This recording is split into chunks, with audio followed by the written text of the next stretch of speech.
فرزند زہرا یہ حالات برے ہیں۔ کاشانۂ بصیرت ویب سائٹ، واٹس ایپ اور یوٹیوب چینل پر مشتمل ایک ایسا مکمل پلیٹ فارم جس پر محروم بصارت کے لیے بالخصوص اور تمام افراد کے لیے بالعموم سینکڑوں کی تعداد میں مستند اسلامی کتب دستیاب ہیں۔ لہذا گزارش ہے کہ آپ اپنی ذمہ داری نبھاتے ہوئے کاشانۂ بصیرت کی ویب سائٹ کو وزٹ، واٹس ایپ چینل کو فالو اور یوٹیوب چینل کو سبسکرائب کرنے کے ساتھ ساتھ بیل آئیکن کو پریس کیجیے تاکہ آپ علم کے حصول کے ساتھ ساتھ مذہب اہل بیت کی اشاعت میں بھی اہم کردار ادا کرتے رہیں۔ کاشانۂ بصیرت حالات برے ہیں۔ اعوذ باللہ من الشیطان الرجیم، بسم اللہ الرحمن الرحیم۔ کاشانۂ بصیرت کے قابل احترام سامعین، السلام علیکم۔ کتاب 1001 داستان علی کی ریڈنگ کا سلسلہ جاری ہے۔ صفحہ نمبر ہے 378، ہیڈنگ ہے اسم اعظم۔ برا بن عازب کہتا ہے کہ میں امیر المومنین حضرت علی علیہ السلام کے پاس گیا اور ان کو خدا کی قسم دے کر کہا کہ مجھے وہ اسم اعظم بتائیں کہ جس کی ترسیل کے لیے خداوند تعالی نے جبرائیل کو مخصوص کر رکھا ہے، اور جبرائیل رسول خدا صلی اللہ علیہ وآلہ وسلم کو وہ اسم اعظم بتاتے ہیں اور جناب رسول خدا آپ کو آگاہ کرتے ہیں۔ حضرت نے فرمایا کہ اگر تو نے یہ سوال نہ کیا ہوتا تو میرا ارادہ تھا کہ میں لحد میں جانے تک اس کو اپنے تئیں پوشیدہ رکھوں۔ پھر حضرت نے فرمایا کہ جب تم چاہو کہ اللہ تعالیٰ کو اسم اعظم سے پکارو تو سب سے پہلے بسم اللہ الرحمن الرحیم پڑھو، پھر سورہ حدید کی پہلی 6 آیت اور اس کے بعد سورہ حشر کی آخری آیت هو الذی لا الہ الا ہو تک پڑھو۔ اس کے بعد کہو بِأَمْنِ ہوا كَذَلِكَ أَفْعَلْ بِي كَذَا وَكَذَا، یعنی اس کے بعد اپنی حاجت خدا سے چاہو۔ خدا کی قسم اگر شقی پر پڑھو گے تو سعید ہو جائے گا۔ برآ نے کہا خدا کی قسم یا علی، میں اس کو دنیاوی امور کے لیے نہیں پڑھوں گا۔ امام نے فرمایا یہ بہتر ہے۔ رسول اللہ صلی اللہ علیہ وآلہ وسلم نے بھی مجھے ایسے ہی وصیت فرمائی تھی۔ انہوں نے بھی مجھے حکم دیا تھا کہ میں خدا تعالیٰ کو مشکل اور دشوار گزار کاموں میں اس کی مدد سے پکاروں۔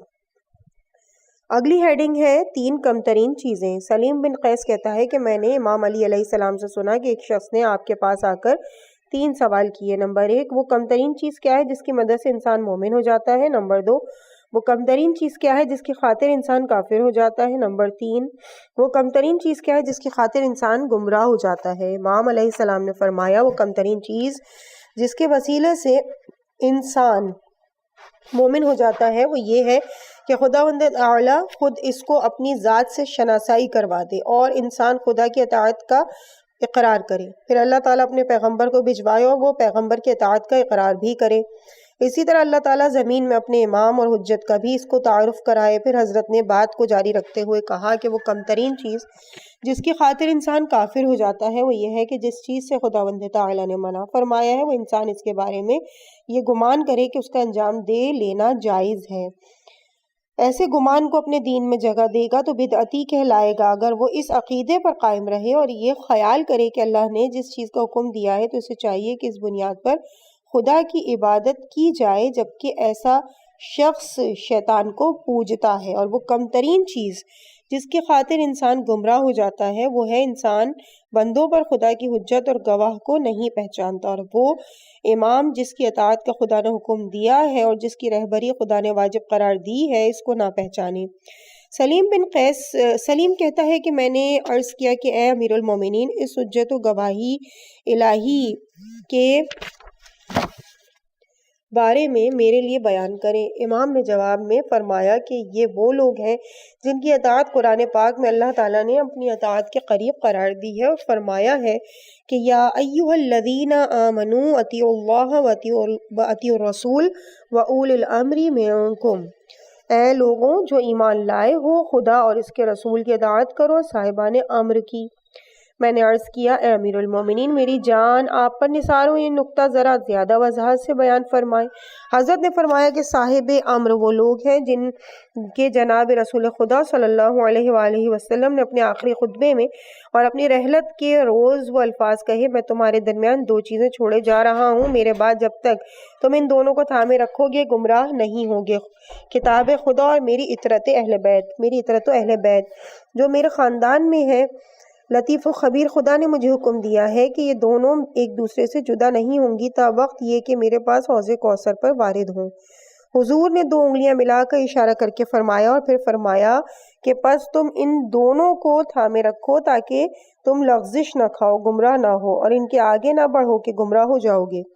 جناب رسول خدا سے ایک روایت نقل ہوئی ہے کہ آپ نے فرمایا کہ قسم ہے اس خدا کی جس کے قبضہ قدرت میں میری جان ہے، اگر کوئی 70 انبیاء کے اعمال بھی انجام دے تو وہ وارد بہشت نہیں ہوگا تا وقت یہ کہ وہ میرے بھائی علی سے محبت نہ رکھتا ہو۔ اصول کافی جلد 2۔ اگلی ہیڈنگ ہے واضح علم قواعد عربی۔ ایک روز ابو الاسود دوئلی خدمت جناب امیر میں پہنچا، کیا دیکھتا ہے کہ حضرت کسی گہری سوچ میں ہے۔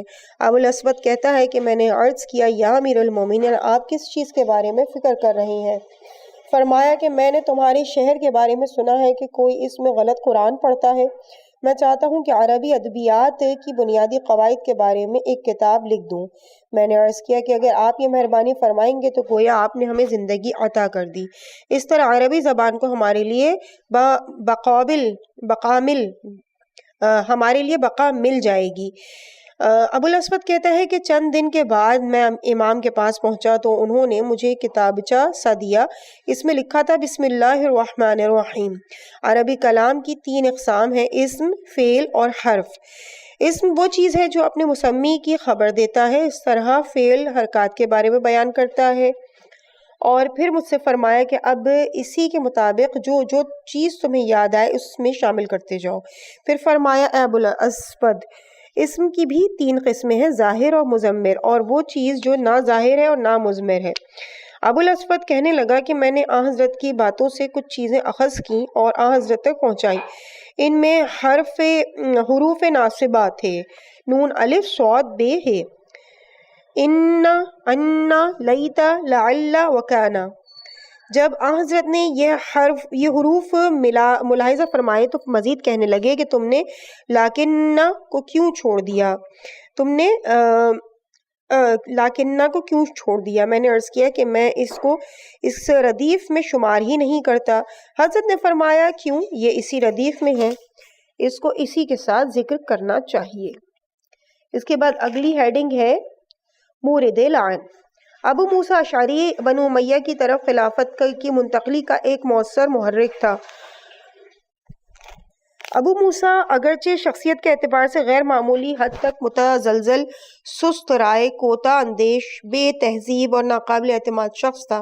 اس نے جنگ صفین میں ایک گروہ کے ذریعے سے حضرت علی کی حکمیت کے انتخاب کے لیے مجبور کیا، حضرت علی کو حکمیت کے انتخاب کے لیے مجبور کیا تھا۔ ابو موسیٰ کا خلافت علی کی ابتدا سے ہی اچھا رویہ نہ تھا، وہ لوگوں کو کہتا تھا کہ علی کے آس پاس نہ رہیں، اس کو تقویت نہ دیں بلکہ منتشر ہو جائیں۔ ابو موسیٰ نے حکمیت کے واقعے میں یہ تجویز پیش کی تھی کہ امام علی علیہ السلام اور معاویہ دونوں خلافت سے دستبردار ہو جائیں، لیکن بعد میں اس نے دربار معاویہ میں آمد و رفت شروع کر دی اور معاویہ کی بیعت کر لی۔ وہ اس قدر خیانت کار شخص تھا کہ امام علی واقع حکمیت کے بعد سے اپنی ہر نماز کے قنوت میں اس پر لعنت کیا کرتے تھے۔ اگلی ہیڈنگ ہے معاویہ کی حقیقی پیروکار۔ کلمہ ناقہ عربی زبان میں مادہ شتر کے لیے استعمال ہوتا ہے اور کلمہ جمل نر اونٹ کے لیے۔ سرزمین صفین پر معاویہ اور امیر المومنین کے درمیان جنگ صفین ہوئی۔ اس کے بعد کوفہ کے لوگوں میں سے جو حضرت علی کا مرکزی خلافت تھا، ایک شتر سوار معاویہ کے دارالحکومت شام میں داخل ہوا۔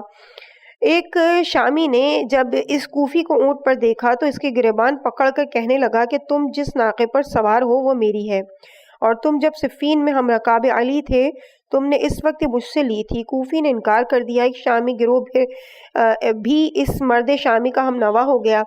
پھر یہ جھگڑا چکانے کے لیے سبھی معاویہ کے پاس پہنچے۔ مرد شامی نے 50 گواہ اکٹھے کر لیے کہ ناقہ اس کا ہے۔ سب نے گواہی دے دی۔ معاویہ نے بھی حکم دیا کہ اونٹ پکڑ کر شامی کو دے دیا جائے۔ مرد کوفی نے جب یہ معاملے کا رخ بدلتے ہوئے دیکھا تو کہنے لگا اے معاویہ، یہ سب لوگ کہہ رہے ہیں کہ ناقہ اس شامی کا ہے، جبکہ یہ اونٹ ناقہ نہیں جمل ہے اور وہ مادہ نہیں نر ہے۔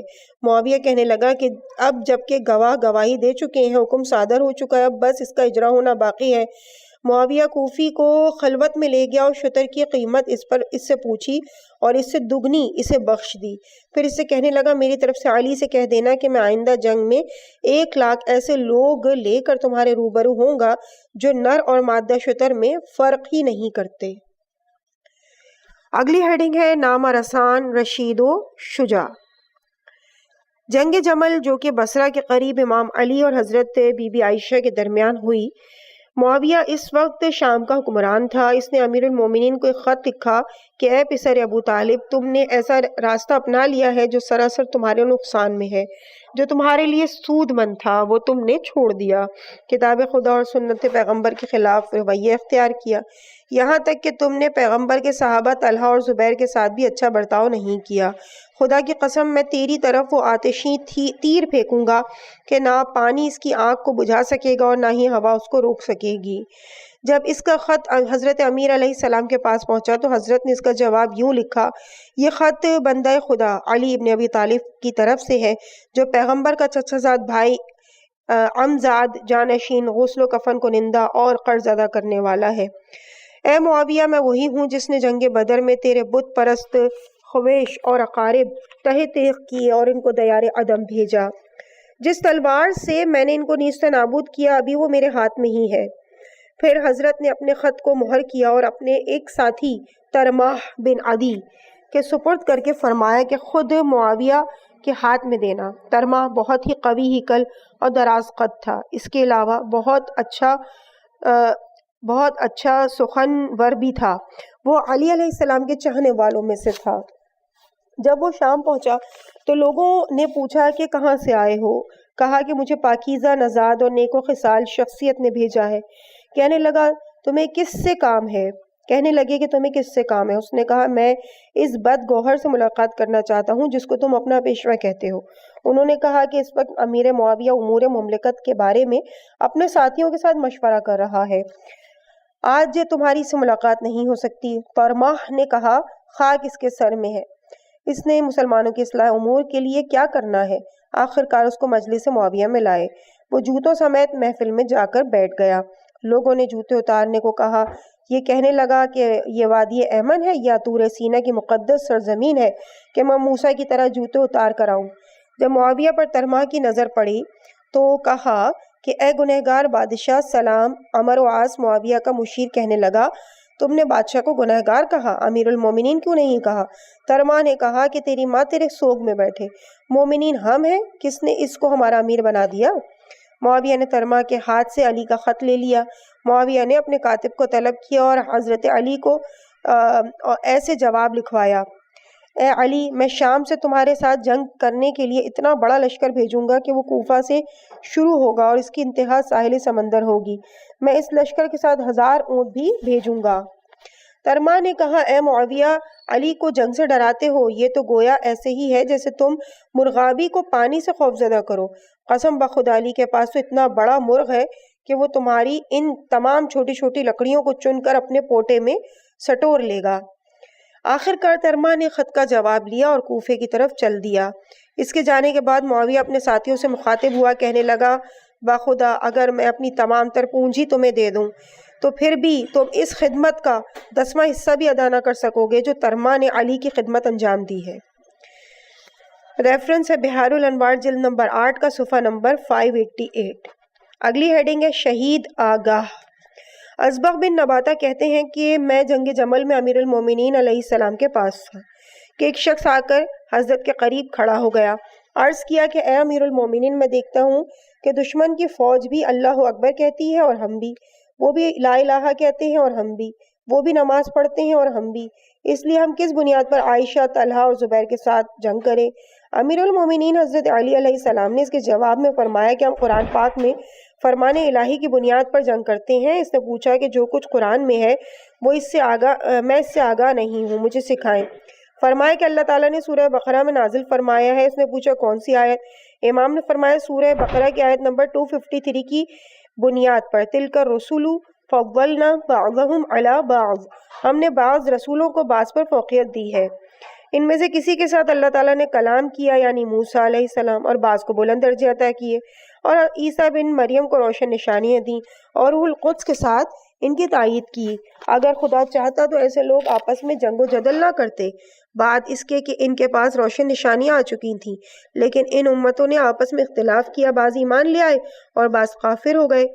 پھر بھی اگر خدا چاہتا تو یہ آپس میں برسر پیکار نہ ہوتے، لیکن خدا تعالیٰ جو چاہتا ہے انجام دے لیتا ہے.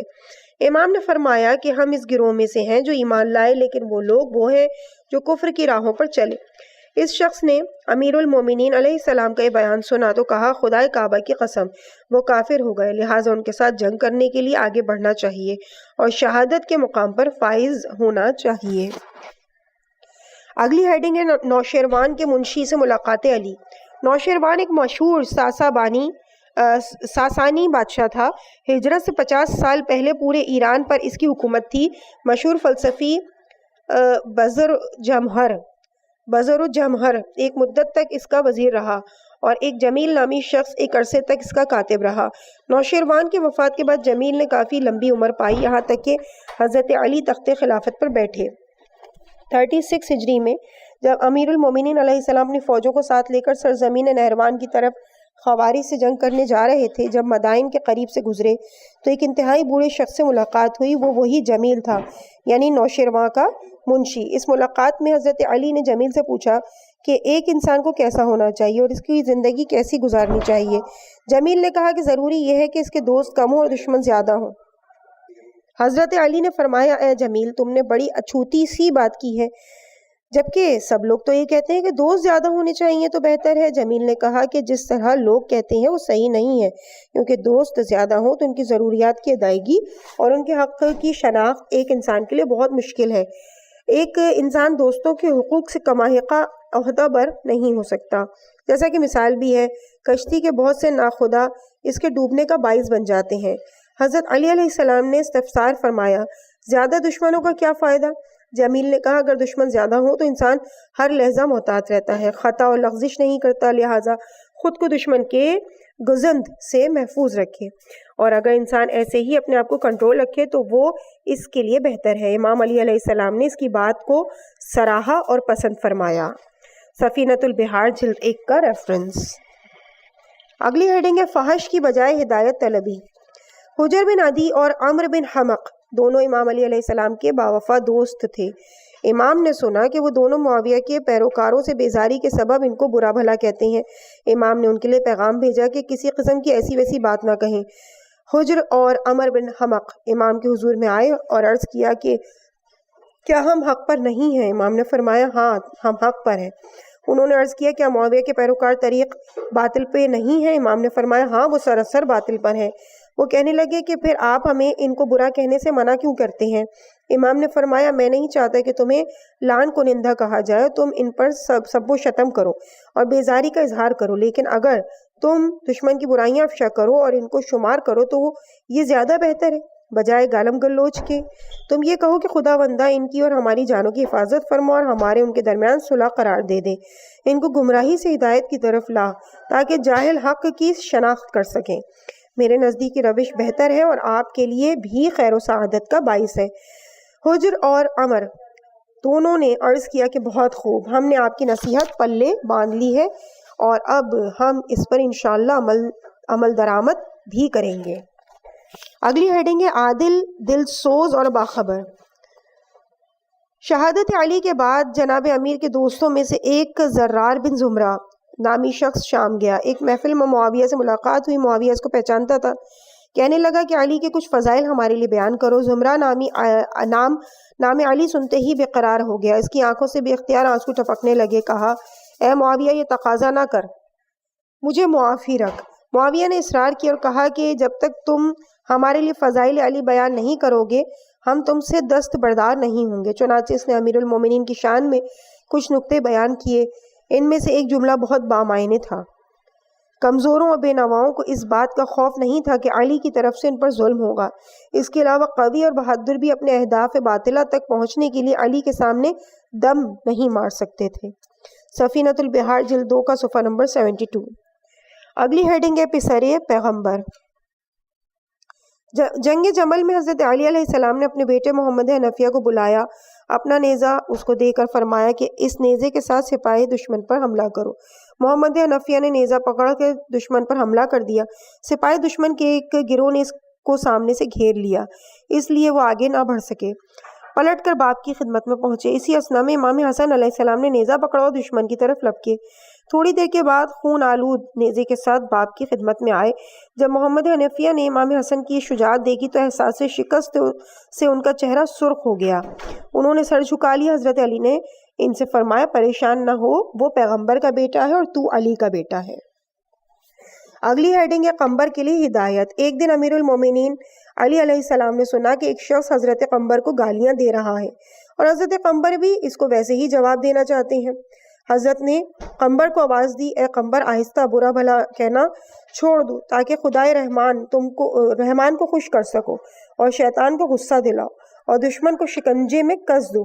قسم ہے اس ذات کی جس نے دانے کو شگافتہ کیا، جانداروں کو پیدا کیا اور ایک صاحب ایمان شخص اپنے حلم اور بردباری سے خدا تعالیٰ کو خوش کرتا ہے، شیطان ہمیشہ سکوت اور خاموشی کی وجہ سے غصے میں آتا ہے۔ اگلی ہیڈنگ ہے میں نے حکم خدا جاری کیا۔ جب ماہ رجب کی 12 راتیں گزر چکیں، جناب امیر بصرہ سے کوفہ میں وارد ہوئے اور ایک خطبہ ارشاد فرمایا۔ خطبے کے بعد ابو بردہ بن عوف ازدی جو عثمان کے طرفداروں میں سے تھا، اس نے جنگ جمل میں شرکت بھی نہیں کی تھی اور جنگ صفین میں بھی بے دلی سے شریک جنگ ہوا تھا۔ وہ مجمع کے درمیان سے اٹھ کر حضرت علی سے کہنے لگا، یہ مقتول جو عائشہ، طلحہ اور زبیر کے اطراف میں دکھائی دے رہے ہیں، آپ کے خیال میں ان کو کس دلیل سے مارا گیا ہے؟ حضرت امیر نے فرمایا کہ اس دلیل سے کہ انہوں نے میرے شیعوں اور کارگزاروں کو مار ڈالا۔ نیز اس مرد عبدی رحمت اللہ علیہ کے قتل کے سبب بھی میں نے ان سے چاہا تھا کہ اس گروہ میں سے میرے بھائیوں عزیزوں کے قاتل میرے حوالے کر دیے جائیں تاکہ ان کو میں اپنے مقتولوں کے بدلے میں قتل کروں، پھر میرے اور ان کے درمیان کتاب خدا حاکم ہو۔ لیکن انہوں نے یہ بات قبول نہیں کی، باوجود اس کے کہ میرے شیعوں میں سے 1000 افراد کا خون اور میری بیعت ابھی بھی ان کی گردن پر ہے۔ وہ میرے ساتھ جنگ کے لیے اٹھ کھڑے ہوئے، اسی وجہ سے میں نے انہیں قتل کر دیا۔ کیا اس سلسلے میں تمہارے دل میں کوئی شک ہے؟ کہنے لگا، پہلے شک تھا مگر اب میں نے حق کو پہچان لیا ہے اور اس گروہ کے بارے میں اب ہر بات میرے اوپر روشن ہے۔ سچ تو یہ ہے کہ آپ ہدایت یافتہ اور حق پسند ہیں۔ پھر علی ممبر سے اترے۔ لوگ مزید کچھ کہنا چاہتے تھے لیکن جب یہ دیکھا کہ حضرت نیچے تشریف لا چکے ہیں تو پھر کوئی بات نہ کی۔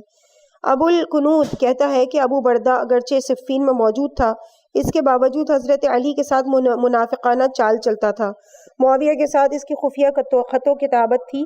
جب معاویہ کو اقتدار مل گیا تو فلوجہ کا علاقہ اس کے سپرد کر دیا۔ وہ معاویہ کے نزدیک انتہائی قابل احترام گنا جاتا تھا۔ ریفرنس ہے عمالیہ شیخ مفید۔ اگلی ہیڈنگ ہے فرزند آخرت بنو۔ حبہ عرفی کہتے ہیں کہ ایک روز میں نے حضرت امیر المومنین علی علیہ السلام کو فرماتے ہوئے سنا کہ میں تمہارے بارے میں 2 چیزوں کے لیے پریشان ہوں، ایک لمبی امید اور دوسرے خواہش دل کی پیروی۔ پھر حضرت نے بات کو جاری رکھتے ہوئے فرمایا، لمبی آرزویں انسان کے ذہن سے آخرت کی یاد نکال دیتی ہیں اور نفس کا اتباع حق سے روکتا ہے۔ لمبی آرزویں انسان کے ذہن سے آخرت کی یاد نکال دیتی ہیں اور نفس کا اتباع حق سے روکتا ہے۔ سچ بات تو یہ ہے کہ دنیا کی ہماری طرف پشت ہے، وہ چلتی جا رہی ہے اور آخرت ہماری طرف منہ کر کے چلی آ رہی ہے۔ ان دونوں کے اپنے اپنے فرزند ہیں، لہٰذا تم فرزند آخرت بنو، فرزند دنیا نہیں کہ آج روز عمل ہے، روز پاداش نہیں ہے اور آنے والا کل صلہ ملنے کا دن ہوگا، اس دن عمل بیکار ہے۔ اگلی ہیڈنگ ہے حب علی۔ مالک بن زمرہ کہتا ہے کہ ایک روز میں نے حضرت امیر المومنین علی علیہ السلام کو یہ فرماتے ہوئے سنا کہ تم اس بات سے آگاہ رہو کہ اگر تم مجھ پر معاذ اللہ لعنت کرنے والے اور مجھے جھوٹا سمجھنے والے قرار دیے جاؤ گے، پس جو کوئی آرزوئے کراہت اور عدم رضائیت قلبی سے لعنت کرے گا تو خدا بند تعالیٰ اس کے دل کی ناراضگی کو بہتر جانتا ہے۔ یہ اس زمانے کی بات ہے کہ عثمان اور معاویہ کے ادوار حکومت میں علی پر سب و شتم کو لازمی قرار دیا گیا تھا۔ حضرت علی فرماتے ہیں کہ میں اور وہ اکٹھے مالک کے حوض کوثر کے پاس پہنچیں گے جو شخص اپنی زبان کی حفاظت کرے گا اور مجھ پر لعنت نہیں کرے گا، پلک جھپکنے میں میں اور وہ حضرت سے ملاقات کو جائیں گے، اور جو کوئی اپنے دل کی خوشی اور رضا سے مجھ پر لعنت کرے گا تو وہ اس کے اور عذاب خداوندی کے درمیان کوئی حجاب باقی نہیں رہے گا، اور بارگاہ رسالت میں جواب طلبی کے لیے اس کے پاس کوئی دلیل اور حجت بھی نہیں ہوگی۔ اور یہ بھی جان لیں کہ ایک دن جناب رسالت مآب صلی اللہ علیہ وآلہ وسلم نے میرا ہاتھ پکڑ کر فرمایا، جو کوئی ان 5 انگلیوں سے بیعت کرے گا اور اے علی تجھے دوست رکھتا ہوگا اور پھر آخر اسی عالم میں اس کی وفات ہو جائے گی، تو اس نے گویا اپنے عہد پر عمل کیا، اور جو کوئی تجھے دشمن رکھے گا اور اسی حال میں سے موت آن لے گی تو وہ گویا جاہلیت کی موت مرا۔ اگر تجھ سے محبت رکھتا ہوگا تو جب تک سورج طلوع و غروب کرے گا اللہ تعالیٰ اس کو امن و ایمان کے ساتھ رکھے گا۔ ریفرنس ہمالیہ شیخ مفید۔ اگلی ہیڈنگ ہے ایک عورت کی سیاست۔ ہیڈنگ ہے ایک عورت کی سیاست۔ حضرت امام محمد باقر علیہ السلام نے فرمایا کہ حضرت عائشہ عثمان کے دور خلافت میں عثمان کے پاس آئیں اور اس سے کہا کہ جو رقم میرے باپ حضرت ابوبکر عمر بن خطاب نے مجھے دی تھی وہ مجھے واپس کر دو۔ عثمان نے کہا کہ مجھے کتاب و سنت میں کوئی ایسی چیز نہیں ملی جس کا تم ذکر کر رہی ہو، تیرا باپ اور حضرت عمر تیرے دل کو خوش کرنے کی خاطر تجھے بخشش دیتے رہتے تھے، جبکہ میں یہ کام نہیں کروں گا۔ عائشہ نے کہا کہ پھر رسول خدا کی میراث میں سے میرا حصہ دو۔ عثمان نے کہا کیا تم نے اور مالک بن اوس نے میرے پاس آ کر گواہی نہیں دی تھی کہ رسول خدا کا کوئی ورثہ نہیں؟ تم لوگوں نے تو جہاں تک ہو سکا دختر پیغمبر کی میراث فدق کو ضبط کر لیا اور فاطمہ کے حق کو بری طرح پامال بھی کر دیا تھا، اب تم کس منہ سے میراث پیغمبر مانگ رہی ہو؟ عائشہ واپس چلی گئی۔ اس دن کے بعد سے ہر وقت نماز میں پیرہن رسول ایک علم پر بلند کر کے کہتی کہ عثمان نے صاحب پیرہن کی مخالفت کی ہے اور اس کی سنت کو پس پش ڈال دیا ہے۔ عثمان کی حکومت کو کمزور کرنے کے لیے عائشہ جو جتن کر سکتی تھی اس نے کیے، اور سب سے زیادہ تعجب کی بات یہ ہے کہ عثمان کے قتل کے بعد عائشہ نے امام علی سے اس کے خون کا مطالبہ بھی کیا اور عثمان کا خون طلب کرنے کے بہانے حضرت علی کے خلاف علم بغاوت بھی بلند کیا اور جنگ جمل کے لیے بھی راہ کو ہموار کیا۔ اگلی ہیڈنگ ہے شیر کے حملے سے امان۔ ایک روز جویریہ بن مسہر کسی سفر میں جا رہی تھی کہ اس نے حضرت علی کو دیکھا۔ حضرت نے اسے فرمایا تو شیر کے گزند سے امان میں ہے۔ جویریہ بن مسہر راستے میں چلتی جا رہی تھی کہ ایک شیر سے سامنا ہو گیا۔ اس نے شیر کو حضرت علی کا سلام دیا اور کہا کہ امیر المومنین علی نے مجھے تمہارے ضرر سے امان دی ہے۔ شیر نے جب جویریہ کی بات سنی تو منہ پھیر کر 5 مرتبہ آواز بلند کی اور چل دیا۔ بہار الانوار جلد 41 صفحہ 245 کا ریفرنس۔